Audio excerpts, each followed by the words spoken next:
Welcome to the Aboriginal Channel. On this episode, I'm going to be giving you some clarity into what I mean when I say that the Civil War was not about white on white, but rather between American Indians and European colonists, as we shall explore in future videos how the Civil War, along with other many wars, were exactly that. So for this episode, we're going to get some clarity by exploring some Civil War monuments, which over the course of this video will come to realization that those are not Civil War monuments, but rather war victory memorials, which I'll explain that a little later. But right here, I wanted to go into the book from 1671 called America, being the latest and most accurate description of the New World, containing the original of the inhabitants, and get a little more understanding of the Indians, especially on the East Coast right there. So in this image right here, I'm going to point out a couple of different things. This fortress looking, castle looking structure right here with these cannons sticking out from portholes. Now inside of this book over in Virginia, it was said that the Indians had gunpowder, which I'll show you right now. Right here, when the Powhatans or the Pamunkeys were doing a ceremony to see if John Smith was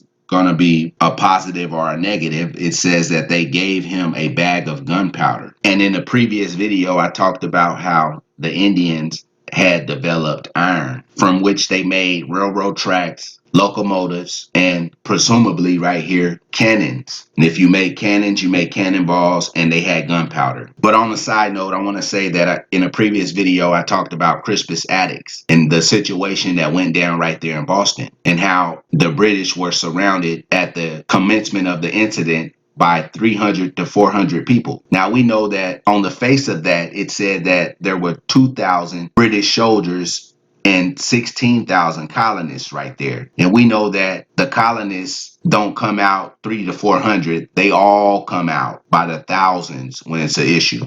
And you can find that out by going and looking at certain circumstances in the so-called black community from the years of 1870 to 1970.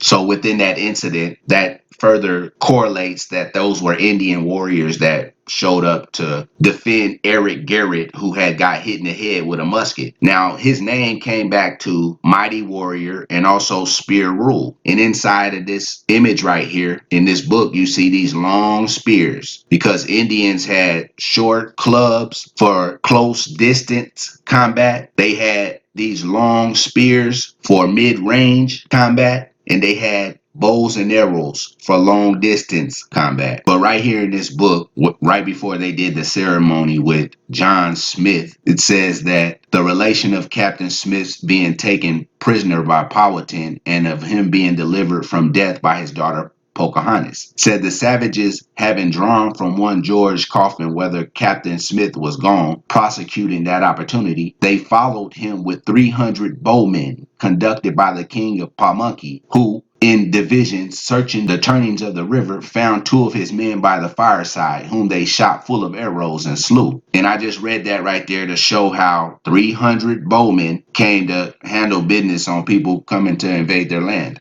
And that's a correlation to the Crispus Attucks situation right there in Boston, where at the end, right before the incident, there was recorded to be 300 to 400 people in the mob. So after just shedding some light on that previous video, I want to get back to what we're going to be looking at right here. And for that, we need to remember this thing right here, this olive branch leaf. These plumices on Indians' heads that they used to wear back then, where it looks a little weird right here in this photo, but I'll flip over to another image and show you what they really looked like for the most part. But the one other thing we got to remember before we go look at these memorials is that olive branch leaf, the plumices on the Indians' heads, and then this castle looking structure right here with these little gaps, because that'll come into the memorials. And also things like the downward pointing arrowheads, in their language that would mean the fallen enemies or deceased Indians.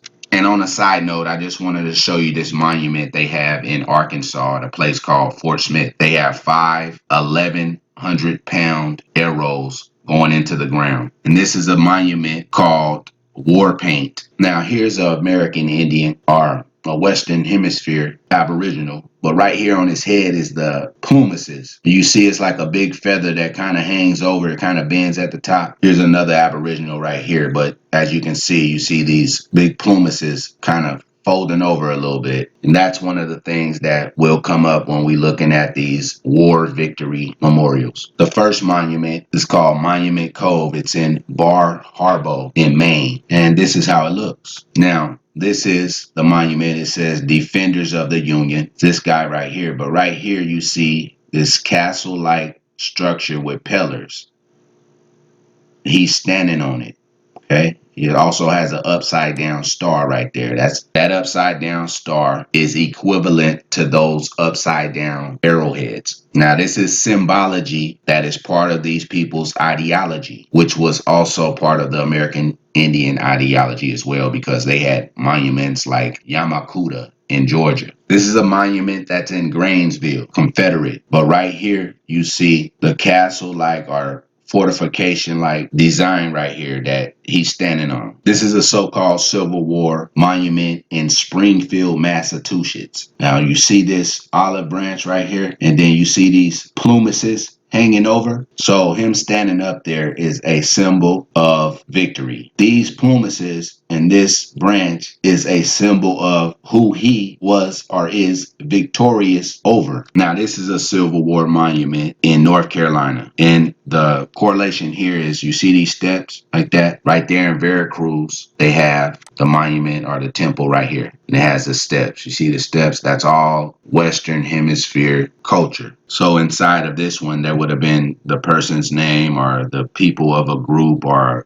infantry or whatnot on top, symbolizing them being victorious. And then this thing right here, this temple, is what would represent what they were victorious over. Here's a Civil War monument in Philadelphia, Pennsylvania. And it looks like she's holding, it could be that olive leaf, but it looks more like a huge feather. Then right here, this one is holding a cornucopia with fruit in it. Then up above here, see the flame right here in the middle? American Indian culture consisted of a fire that was burning all the time, consistently, perpetually. So these people right here holding all this stuff are the victors of the fire burners. Now, this is what is called the observation tower in Vicksburg, Mississippi. Now, I pointed it out because it has these pillars all around and then pillars on the inside, which that can be seen on various other buildings. And it has these steps right here. And in my mind, an American Indian built it. This is called the Soldiers and Sailors Monument in New York City, which looks just like the observation tower in Vicksburg, if you ask me, with the pillars here and the steps going up. Also in Mississippi, they have what is called some columns. It says the house was completed in 1861 and survived the war